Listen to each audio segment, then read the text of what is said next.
dari saya dikerjakan sebaik mungkin. Nah, itu biasanya saya jadikan buat soal di UTS. Nah, untuk pertemuan hari ini, jadi pertemuan hari ini tuh kita pembahasannya kan sebelumnya saya udah sharing tentang materi di e-kampus di pertemuan ke-8 realisasi pertemuan ke-9 itu tentang JSON ya kalau tidak salah. Tentang JSON. Mungkin teman-teman ada yang pernah, ini kan semester ke-6 ya. Ke semester ke-6 mungkin kan teman-teman juga udah banyak yang paham lah tentang pola data JSON gitu.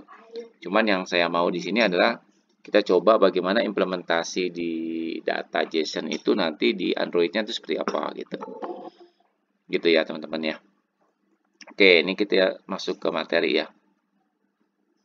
Oke, sebentar. Masuk ke materi dulu. Oke.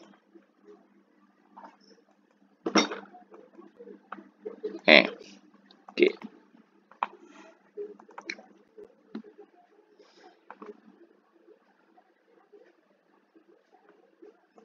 Nah, jadi setelah materi ini nanti kita lanjut ke project ya.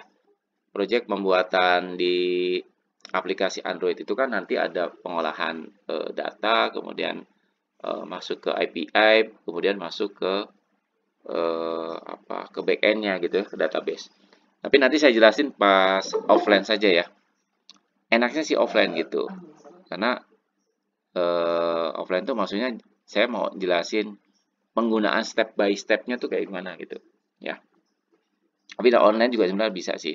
Cuman effortnya nggak dapet gitu kalau di offline. Apa di online. Oke, yang pertama adalah pengolahan data di Android kita ada namanya JSON gitu ya.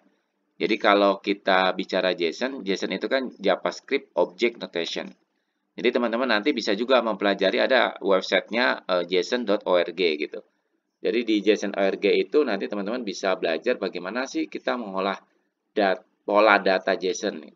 Nah, untuk mengolah data JSON ini, sebelum kita mengolah data JSON, biasanya kita menggunakan parameter outputnya apa gitu. Untuk testingnya dulu gitu ya, testing datanya itu kayak gimana. Nah, biasanya kalau kita mau tes data luaran atau data output dari luarannya, output parameter datanya seperti apa. Nah, itu biasanya menggunakan software namanya Postman, teman-teman.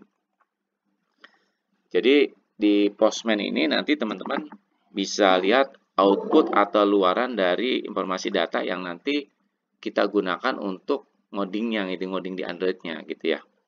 Nah, output datanya itu kayak gimana? Itu menggunakan nama software namanya Postman. Gitu ya. Nah, di Postman itu nanti kita uji, kita testing gitu ya, output keluarannya datanya kayak gimana. Nah, sebelum masuk ke materi, jadi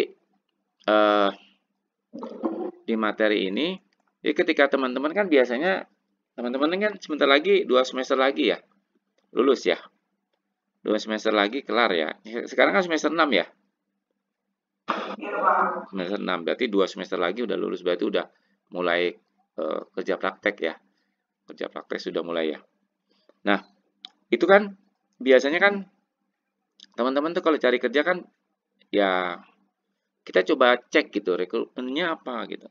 Makanya biasanya kalau di kelas saya menginformasikan ke teman-teman mahasiswa untuk mempersiapkan ambil sertifikasi gitu. Ya, ambil sertifikasi tujuannya adalah dari sertifikasi itu supaya teman-teman